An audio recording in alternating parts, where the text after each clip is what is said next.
YouTube, what's going on? It's your favorite Misfit, Misfit FM. Welcome back to my YouTube channel. Hope you're having a fantastic weekend so far.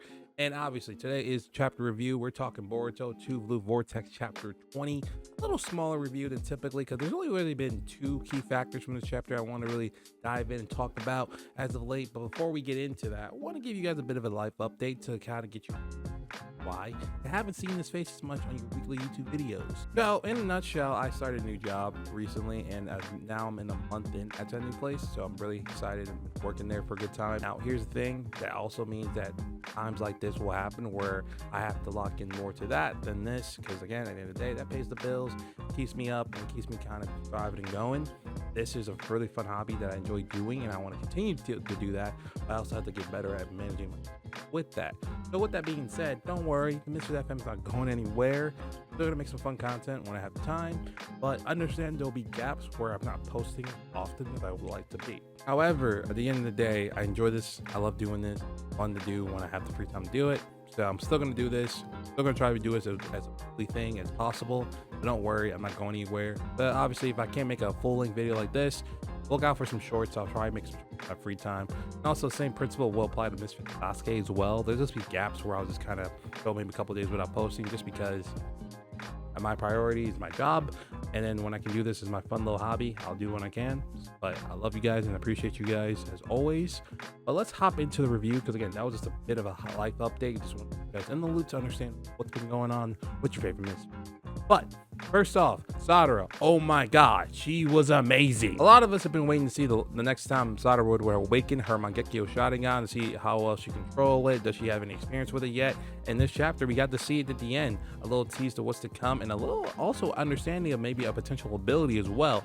Now, initially in my review post, I said Kamui similar, but realistically, this is kind of more to our comment I saw at one of my posts that kind of talked about it, more about a black hole type of effect, which I agree, because it was just sucking in all of the iron sand into it, basically helping to now get them control of their bodies again.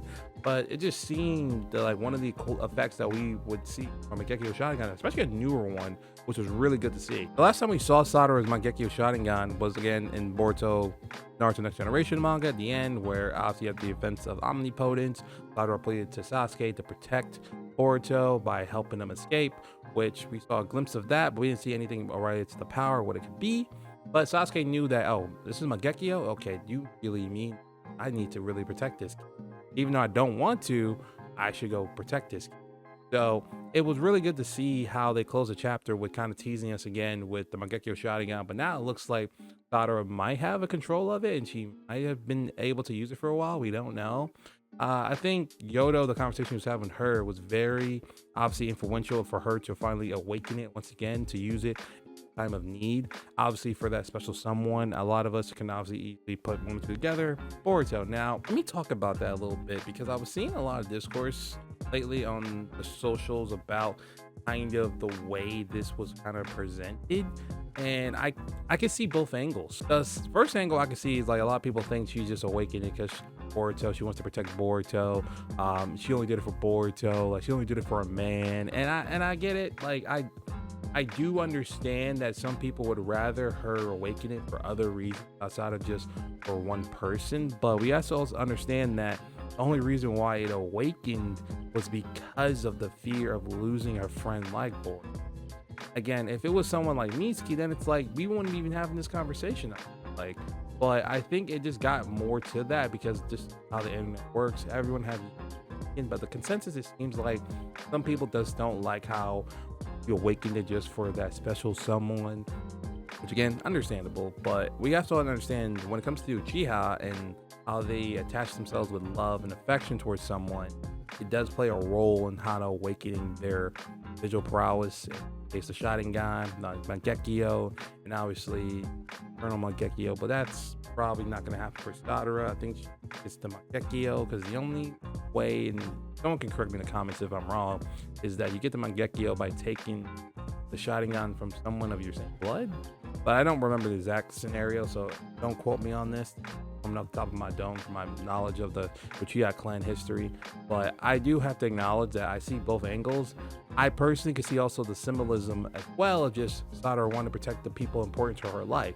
But Boruto obviously is the main one that's going to pop up because of the whole angle they've been trying to go with that, with her Marie and all that stuff, but I can see more than just that special someone, and I feel like it might go more in depth next chapter to kind of highlight that for her, because there could be a next chapter of this Sarada cooking Ryu, man, which I would love for her to do, and I think I expect her to do as well. I just hope that they just don't make it as cheesy, because like my thing is, this is where you would lose me in a way, because don't get me wrong, if Sarada and Boruto end up together, fine by me, I'm not gonna sweat that.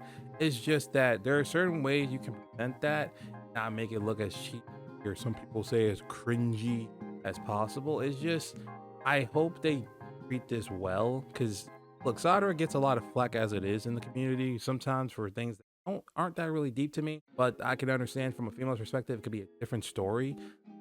But it's definitely something that I really hope they tread lightly with, because she deserves some time to shine, because like Mangekyo Sharingan is a very powerful visual prowess, and he deserves to cook somebody, and Ryu could be the one, man. Ryu could be the one.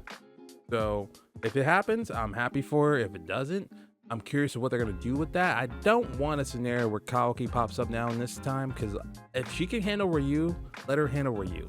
Like, let Kawaki go help Konohamaru, because when we get to that, I got some thoughts on that, because that pissed me off a little bit. Where I want to leave this section off is that I love that Sarada awakened her Mangekyo Sharingan once again. I love the one of her abilities that we got to see, and I hope she just next chapter one man assaults Ryu and just cooks that man, because that would be a great character development moment and a good like iconic moment for Sarada. Right? Imagine when it's animated. That's gonna look clean, man. That chapter ending was clean. Shout out to Sarada, love her to death. Keep going, queen. We love you over here. Next up on your favorite station, let's talk about Konohamaru, and this is probably the final point I'm going to make, because like again, there wasn't too much in this chapter outside of the Sarada thing. Yes, I could talk about Dora and the whole emotional connection of love again and showcasing of that, but it kind of intertwines to this next segment with Konohamaru. Konohamaru cannot fumble that hard, bro. Like, this dude is not stupid. Like, I get it, he is conflicted, but like, this girl is a copy of a chick that's in love with you. Well, this is very clearly she's in love with you. This is not just a friendship, bro. She's actually in love. Y'all know that. But this chick isn't Mogi. Matsuri is a copy of Mogi. And we still, like, I don't understand. Konohamaru is this good natured that he can't just, like, bro, it's very triggering to me how he's being used right now. Because at first, I've made videos, you can look back and post on my Mr. Sasuke for months for claiming that this man's gonna die. And now I feel like he's not gonna die at all. And then he's just gonna have a little, like, both of them are gonna retreat, but they're fatally wounded type scenario. But it's just so frustrating because Konohamaru is stupid. Or maybe he is. This is now me seeing it. But this is bad.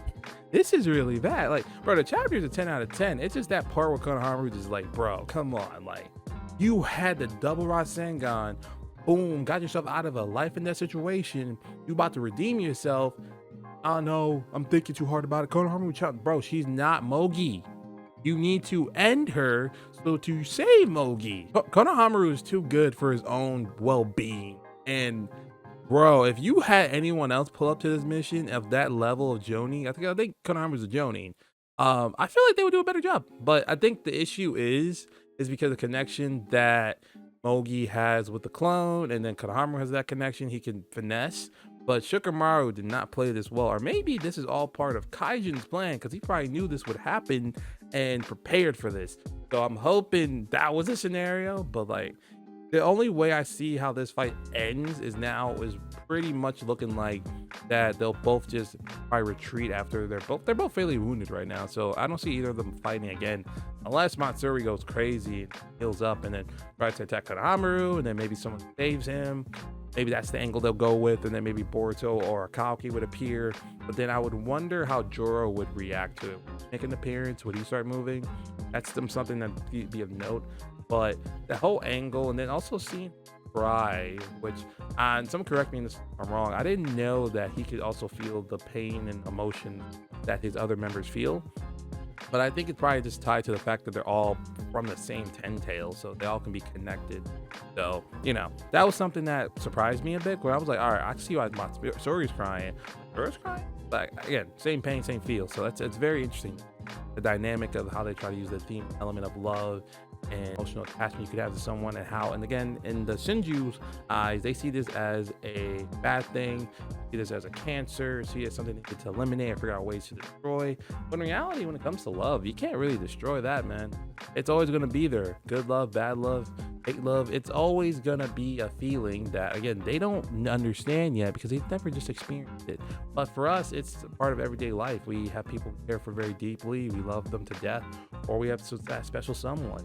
So for them, they're just not understanding that feeling, and that will take a way longer than the time they've been born on Earth to comprehend. But hopefully, maybe that would be a cool kind of contrast to see if that would lead one of them to betray the other. So maybe the clone of Sasuke might end up doing something to save Sakura in some iconic, funny way. Who knows? But it's something to know. Any case, that is the end of the video. I know, again, this is a short video. It wasn't too much to really dive into, get my thoughts on, because it's like, I don't want to repeat myself again about the whole concept of love again with Jorah and his group, because I've said this a couple times already in previous review videos and also just other smaller prediction videos. So maybe if my next kind of video, I would probably try to talk more about that to see if I get a new perspective on it. But again, there's not too much to talk about. Those are the two notable moments I wanted to highlight because those were just iconic. Konohamaru's Fumbling, Sarada's Awakening, awesome stuff to see. Excited for the next chapter that drops in April, whenever that date is. So thank you guys so much for watching. Hope you enjoy the rest of your weekend, and this is your favorite mistress out. Take care, peace out, love you guys, see you next weekend.